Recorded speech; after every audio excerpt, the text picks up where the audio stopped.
That same year, at the age of 7, I first attended a show at the Tiffany when my mother, Connie, and my stepfather, Kurt, took me to see a double feature, John G. Avildsen's Joe and Carl Reiner's Where's Papa? Wait a minute. You saw a double feature of Joe and Where's Papa at 7? You bet I did. And while that was a memorable screening, hence I'm writing about it now, for me at the time, it was hardly culture shock. If we go by author Mark Harris's timeline, the beginning of the New Hollywood Revolution was 1967. Then my first years of going to see movies at the theater, I was born in 63, coincided with the beginning of the Revolution, 67. The Cinematic Revolutionary War, 68 through 69, and the year the Revolutionary War was won, 1970, which was the year New Hollywood became the Hollywood. Avildsen's Joe made quite a splash when it was released in 1970. It was an undeniable influence on Taxi Driver. Unfortunately, in the last 50 years, this powder keg of a picture has kind of faded away. The film tells the story of a distraught upper-middle-class father, played by Dennis Patrick, who loses his daughter, Susan Sarandon, in her motion picture debut, to the hippie drug culture of the era. While visiting the disgusting pad his daughter shares with her scumbag junkie boyfriend, Patrick ends up bashing his head in. She's not there at the time. While sitting in a tavern, trying to come to grips with both the violence and the crime he committed, he meets a racist, loudmouth, blue-collar, hard-hat worker named Joe, played in a star-making performance by Peter Boyle.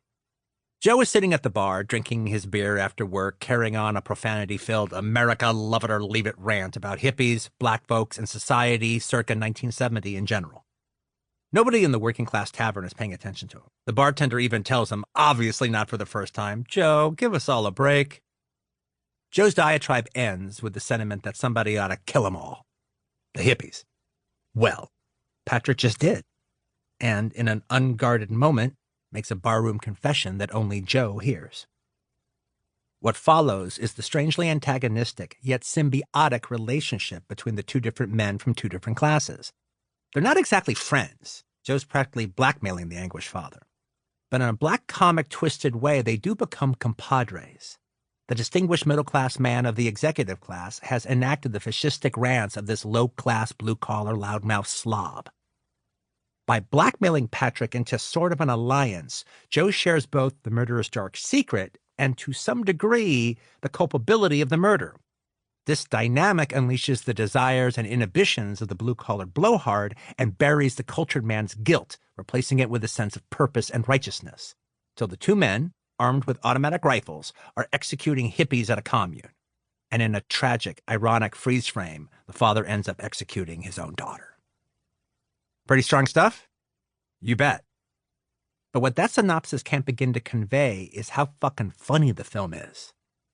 As harsh and ugly and violent as the movie Joe is, at its heart, it's a kettle black comedy about class in America, bordering on satire, while also being savagely vicious.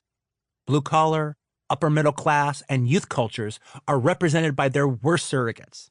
Every male character in the film is a loathsome cretin. Today, it might be controversial to even refer to Joe as a black comedy, but it sure wasn't when it was first released. At the time I saw Joe, it was easily the ugliest movie I'd seen, a spotted hill till I saw The Last House on the Left. Frankly, it was the squalor of the apartment the two junkies at the beginning lived in that creeped me out the most. In fact, it made me a little sick to my stomach. Even the rendering of the junkie's apartment in the Mad Magazine spoof made me a little ill. And the audience at the Tiffany Theater in 1970 watched the early section of the film in silence. But once Dennis Patrick enters the tavern and Peter Boyle's Joe enters the movie, the audience started laughing. And in no time at all, the adult audience went from repulsed repose to outright hilarity. I remember they laughed pretty much every fucking thing Joe said. It was a superior laugh. They were laughing at Joe, but they were laughing with Peter Boyle, who enters the movie like a force of nature. And the talented screenwriter, Norman Wexler, gives him a bunch of outrageous lines. Boyle's comedic performance alleviates the picture's one-note ugliness. It doesn't make Joe likable, but it does make him sort of enjoyable. Avildsen, by combining Peter Boyle's bravura comic performance with this grim trashologue, produces a cocktail mixed with piss that's disturbingly tasty. Joe saying fucked up shit is a crack-up. Like with Freebie and the Bean a few years later, audiences might feel guilty for laughing, but I'm here to tell you, laugh they did. Even 7-year-old little me laughed. not because I understood what Joe was saying. To keep listening to this audiobook for free, click the link in the description. It will take you to a free Audible trial where you can listen to this and many other books for free for 30 days.